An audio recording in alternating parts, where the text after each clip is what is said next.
ડીસા શહેર ઉત્તર police station જુગાર કાયદાનું ઉલ્લંઘન ડીસા શિવનગર વૃંદાવન સોસાયટીની પાછળ જુગાર રમતા 3 ઇસમો ઝડપાયા। ડીસા શહેરના નોર્થ પોલીસ સ્ટેશન વિસ્તારમાં 3 વ્યક્તિઓને જાહેરમાં 3 પત્તી જુગાર રમતા ઝડપી પાડવામાં આવ્યા છે। ગુનો કાયદાની કલમ 12 મુજબ નોંધવામાં આવ્યો।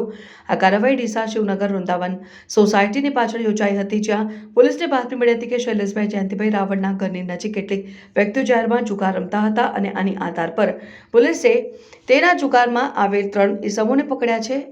પ્રથમ ઇસમનું નામ મિલનભાઈ અરવિંદભાઈ રાવળ, ગામ પાટણ। બીજા ઇસમનું નામ મહેશભાઈ જોઈતાભાઈ રાવળ।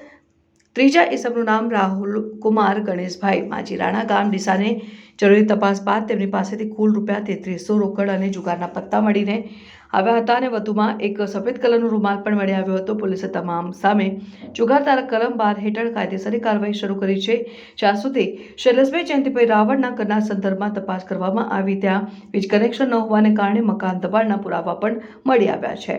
આ કાર્યવાહી ડીસા નોર્થ પોલીસ સ્ટેશનના SI Jayantibhai Dharmabhai, head constable Pravinbhai Manabhai, police constable Narendrakumar Khemjibhai અને પોલીસ કોન્સ્ટેબલ કરસનભાઈ રત્નાભાઈ સહિતના પોલીસ સ્ટાફ દ્વારા કરવામાં આવી હતી।